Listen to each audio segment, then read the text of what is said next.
आज हमारे मुल्क में सबसे बड़ा जो खतरा बेटियों को है वो कोई बाहर से आने वाले लोगों से नहीं है जो दूसरे मुल्कों से आ रहे हैं यहां घूमने के लिए।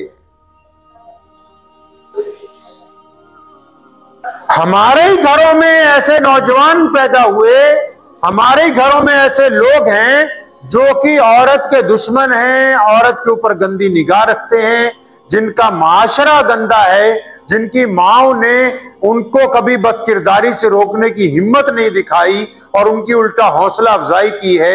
और ये वही लोग हैं जो अपनी बीवियों के ऊपर, अपने घरों पर, अपने मोहल्ले में दूसरों की बहन बेटियों के ऊपर जुल्म करते हैं, वो लोग हैं। अल्लाहु अकबर। सबसे अहम बात नबी अलैहिस्सलाम ने तालीम फरमाई वो माशरे में औरत की इज्जत थी, बेटियों का एहतराम था।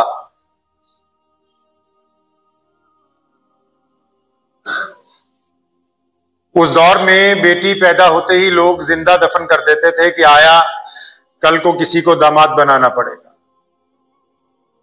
ऐसे दौर में जब लोग औरत को बाजार में फरोख्त करने की एक चीज समझते थे,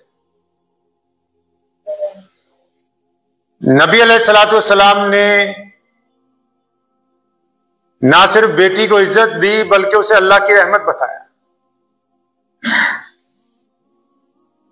अबू कतादा रज़ियल्लाहु ताला अन्हु रिवायत करते हैं एक जगह कि नबी अलैहिस्सलाम एक दिन नफिल पढ़ने के लिए मस्जिद नबवी में तशरीफ लाए तो आप अलैहिस्सलाम की नवासी हजरत ज़ैनब रज़ियल्लाहु ताला अन्हा की छोटी बेटी हजरत उमामा बिनते ज़ैनब, वो नबी अलैहिस्सलाम के साथ थी। तो हमें देख के फरमाते हैं नबी अलैहिस्सलाम ने फरमाया कि ये जिद कर रही थी कि नाना अबू मैं भी आपके साथ मस्जिद चलूंगी। तो आप अलैहिस्सलाम उस बिटिया को अपने साथ मस्जिद में तशरीफ ले आए। प्यारे पैगंबर अलैहिस्सलाम तशरीफ फरमा है मस्जिद नबवी में, तो एक सहाबी हजरत साद बिनते नाजिया रज़ियल्लाहु ताला अन्हु जब ईमान कबूल करने के लिए तशरीफ लाए तो उन्होंने अर्ज की या रसूलुल्लाह सल्लल्लाहु अलैहि वसल्लम अगर दौरे जहालत में कुछ नेकियां की हों तो क्या उनका भी सवाब मिलेगा, क्या उनका भी अजर मिलेगा? नबी अलैहिस्सलाम ने पूछा क्या नेकी की दौरे जहालत में? तो साहबी रसूल सल्लल्लाहु अलैहि वसल्लम ने फरमाया या रसूलुल्लाह सल्लल्लाहु अलैहि वसल्लम मैं एक दिन अचानक मेरे दो ऊंट जो है वो चरते चरते कहीं गुम हो गए, तो मैं अपनी एक सवारी पर सवार होकर उन्हें तलाशता हुआ चला गया तो देखा आगे कबीले में वो मौजूद हैं दोनों ऊंट। तो फरमाते हैं कि मैं उस कबीले के सरदार के पास गया तो मैंने कहा ये मेरे ऊंट आ गए आपके पास। तो उसने कहा ठीक है कोई बात नहीं आप ले जाएं। तो फरमाते हैं इतने में एक बच्चे के रोने की आवाज आई। तो सरदार ने बैठे बैठे कबीले के जो चौधरी थे उसने आवाज मार के पूछा कि बेटा पैदा हुआ है कि बेटी पैदा हुई है? तो फरमाते मैंने फिर उससे सवाल किया कि अगर बेटा पैदा होता है तो क्या करते हो, बेटी पैदा होती है तो क्या करते हो? तो कहने लगे, वो चौधरी कहने लगा अगर बेटा पैदा होगा तो कबीले का नाम रोशन करेगा, अगर बेटी पैदा होगी तो हम उसे जिंदा दफन कर देंगे ताकि कल को किसी को दामाद बना के हमें उसको अपने ऊपर फौकियत ना देनी पड़े। तो साहबी फरमाते हैं नबी अलैहिस्सलाम से या रसूलल्लाह मुझे ये सुन के बड़ा रंज हुआ। तो इतनी देर में अंदर से आवाज आई बेटी पैदा हुई है। तो कहने लगे कि मैंने उस कबीले के सरदार से कहा कि अगर बेटी तुम मुझे दे दो और ये मेरे दो ऊंट तुम रख लो। तो कहने लगा वो सौदेबाजी पे आ गया, कहने लगा दो नहीं है जिस तीसरे पर तू सवार होके आया है ये भी देना पड़ेगा तब मैं ये बेटी तुझे दूंगा। फरमाते हैं कि मैंने उसको 3 ऊंट दे के वो बेटी हासिल कर।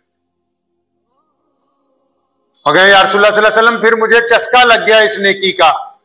फिर मैंने अपने गुलाम दौड़ाए, पता करवाया कि कौन कौन सा कबीला ऐसा है जो बेटियों को पैदा होते ही जिंदा दफन कर देता है।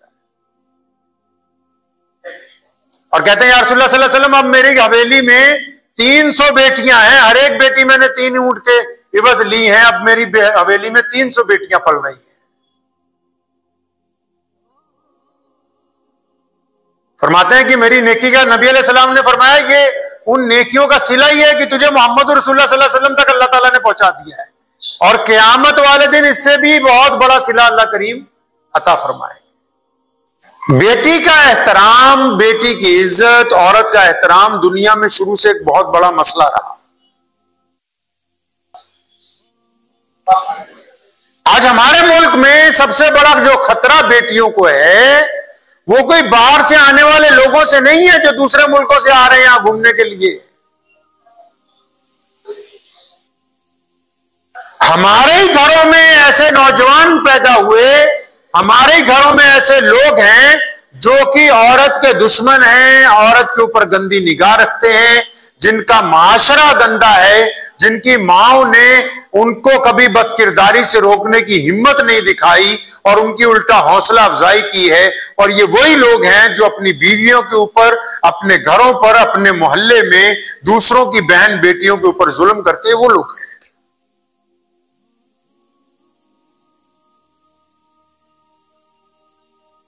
शरीयत ने, इस्लाम ने यह कहा मर्द को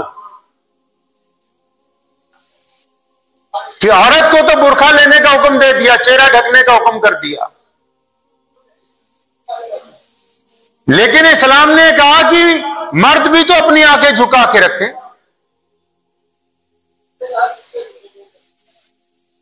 शरीयत ने हमें यह सबक सिखाया कि आप दूसरे की बेटी का एहतराम करने वाले हो, इज्जत करने वाले हो।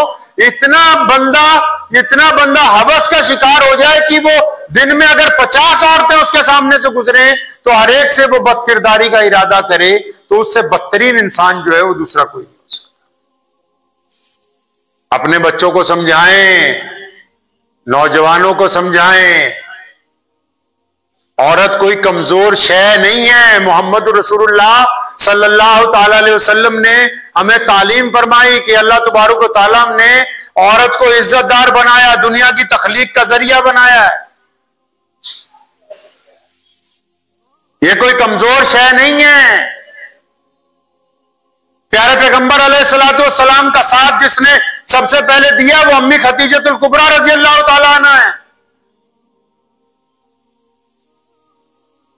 अपने बच्चों को समझाएं ये बात, अपने नौजवानों को समझाएं कि औरत का एहतराम करना सीखें। अब वो औरत चाहे आपके खानदान की हो, मोहल्ले की हो, किसी भी मजहब की हो, उसका एहतराम करना आपके ऊपर लाजिम। बेटी बेटी होती है, ये बात भी याद रखना। आप मुसलमान हैं, बेटी चाहे हिंदू की हो, सिख की हो, ईसाई की हो, दलित की हो, जैनी की हो, बौद्धि की हो, बेटी बेटी होती है बस।